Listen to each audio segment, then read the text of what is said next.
Sang Sabda telah menjadi manusia dan tinggal di antara kita. Sahabat Sabda Hidup yang terkasih, jumpa lagi bersama saya, Frater Jimmy, dalam permenungan hari ini, Jumat 21 Agustus 2020. Pada hari ini bersama Gereja Sejagat, kita memperingati Santo Pius X, seorang paus. Permenungan kita pada hari ini diambil dari Injil Matius bab 22 ayat 34 sampai ayat yang ke-40.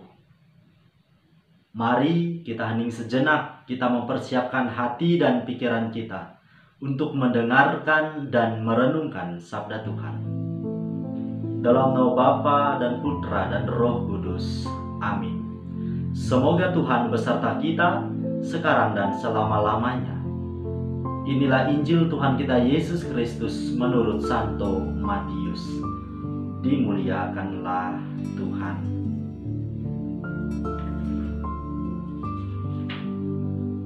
Ketika orang-orang Farisi mendengar bahwa Yesus telah membungkam orang-orang Saduki, berkumpullah mereka. Seorang dari antaranya, seorang ahli Taurat, bertanya kepada Yesus hendak mencobai dia, "Guru, hukum manakah yang terbesar dalam hukum Taurat?" Yesus menjawab, "Kasihilah Tuhan Allahmu dengan segenap hatimu, dan dengan segenap jiwamu, dan segenap akal budimu." Itulah hukum yang utama dan yang pertama. Dan hukum yang kedua, yang sama dengan itu, ialah, "Kasihilah sesamamu manusia seperti dirimu sendiri." Pada kedua hukum inilah tergantung seluruh hukum Taurat dan kitab para nabi. Demikianlah Injil Tuhan. Terpujilah Kristus. Para sahabat Sabda Hidup yang terkasih, dimanapun Anda berada, salam sehat untuk kita semua.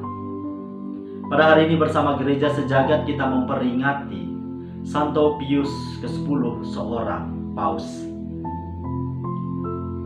Santo Pius X merupakan paus yang ke-257. Melalui bacaan Injil pada hari ini kita diingatkan kembali perihal ajaran pertama dan yang paling utama dari ajaran Yesus, yaitu perintah untuk mengasihi. Kasih menjadi kepenuhan dan benang merah serta intisari dari seluruh hukum yang ada. Diceritakan melalui Injil pada hari ini bahwa seorang ahli Taurat bertanya kepada Yesus, "Guru, perintah manakah yang terbesar dalam hukum Taurat?" Pertanyaan dari seorang ahli Taurat ini pertama-tama tidak mau mengatakan terkait ketidaktahuannya tentang hukum Taurat. Karena apa? Mengingat ia merupakan seorang ahli Taurat yang sudah dapat kita pastikan mengerti dengan baik isi dan ajaran dari Taurat. Pertanyaan dari seorang ahli Taurat ini semata-mata ingin menguji Yesus. Lalu Yesus pun menjawab pertanyaan yang diajukan oleh seorang ahli Taurat itu, di mana Yesus menyampaikan dengan sangat lugas, yaitu perintah untuk saling mengasihi. "Kasihilah Tuhan Allahmu dengan segenap hatimu, dengan segenap jiwamu, dan dengan segenap akal budimu." Lalu perintah berikutnya, "Kasihilah sesamamu manusia seperti dirimu sendiri." Perintah dan ajaran Yesus ini tentu tidak hanya ditujukan kepada para ahli Taurat maupun orang-orang Farisi, melainkan perintah kepada kita semua. Kedua perintah Yesus tersebut bukan merupakan dua hal yang berbeda, melainkan menjadi satu kesatuan yang saling terkait dan terikat erat satu sama lainnya. Artinya bahwa kedua perintah ini haruslah kita jalankan secara bersamaan. Tidak ada yang menempati kedudukan paling tinggi maupun yang paling rendah di antara keduanya. Kasih kita kepada Tuhan Allah sudah semestinya mengejawantah dalam tindakan yang konkret, yakni tindakan kasih terhadap sesama.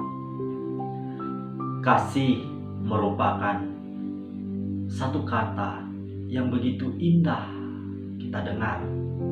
Akan tetapi hemat saya amatlah sukar untuk kita hayati dan kita wujudkan dalam kehidupan sehari-hari. Perwujudannya senantiasa menuntut kerendahan hati, pengorbanan diri, dan totalitas tanpa batas. Apakah mengasihi itu mudah? Hemat saya, mengasihi tidaklah mudah. Kita harus siap mengesampingkan ego kita, tulus memberikannya, dan siap dengan segala konsekuensi yang ada. Kasih yang sejati telah nampak dan begitu nyata di hadapan kita, yakni dalam seluruh karya Allah yang tidak dapat kita selami sampai ke dasar-dasarnya. Kasih Allah tidak mengenal batas. Bukti bahwa kasih Allah ini begitu mendalam terwujud dalam pengorbanan diri dari Yesus di kayu salib. Bahwa pengorbanan Yesus di kayu salib menjadi bukti yang otentik pengungkapan kasih Allah dalam sejarah kehidupan kita. Allah berkenan hadir di tengah-tengah kita dan mengambil rupa sebagaimana layaknya kita manusia, bahkan Ia mengosongkan diri. Ia mengambil status kehidupan yang paling bawah dalam sejarah hidup manusia. Ia hadir dengan cara yang amat hina dan berpuncak pada penyerahan diri di kayu salib. Salib menjadi bukti kebesaran hati Allah dan kebesaran cintanya yang tak terbatas untuk kita. Keteladanan inilah menjadi spirit dari perjalanan hidup beriman kita setiap hari, di mana kita dituntut untuk mampu menjalani hidup ini dengan semangat kasih. Akan tetapi para sahabat satu hidup yang terkasih, betapa memprihatinkan di tengah perkembangan zaman yang kian maju sekarang ini, rasa-rasanya nilai kasih ini semakin terkikis dari hidup kita. Kepedulian, semangat untuk saling mengasihi satu sama lain, saling tolong-menolong, sudah amat sukar kita temukan dalam praktek kehidupan kita sehari-hari. Kita semakin hidup dalam dunia kita masing-masing. Hal tersebut mampu kita perbaiki dengan syarat apabila kita mau mengesampingkan ego, kepentingan diri kita masing-masing, mau berkorban dan memiliki hati yang tulus. Hati yang tulus, hati yang seperti apa? Yakni kita mau memberikan diri tanpa berharap untuk menerima kembali. Mau untuk berkorban, membangun rasa kepedulian. Nah, langkah inilah yang menjadi amat penting yang harus kita wujudkan setiap harinya. Membangun kepedulian terhadap lingkungan di sekitar kita,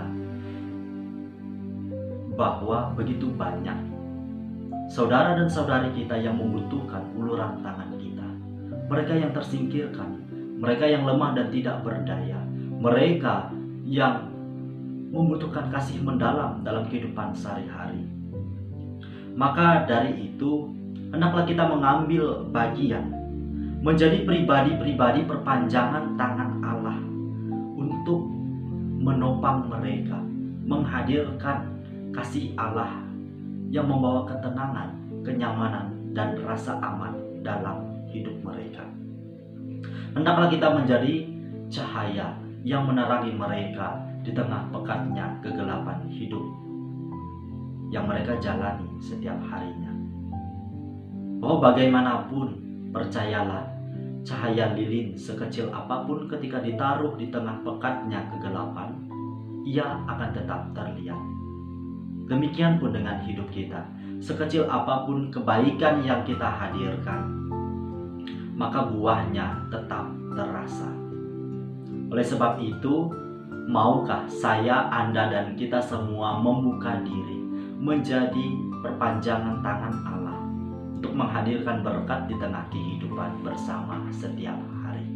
Semoga buah-buah permenungan ini mampu menghantarkan kita pada permenungan pribadi yang lebih mendalam, sehingga kehidupan kita semakin berjalan menuju kepada kedewasaan iman. Selamat beraktivitas, salam sehat untuk kita semua.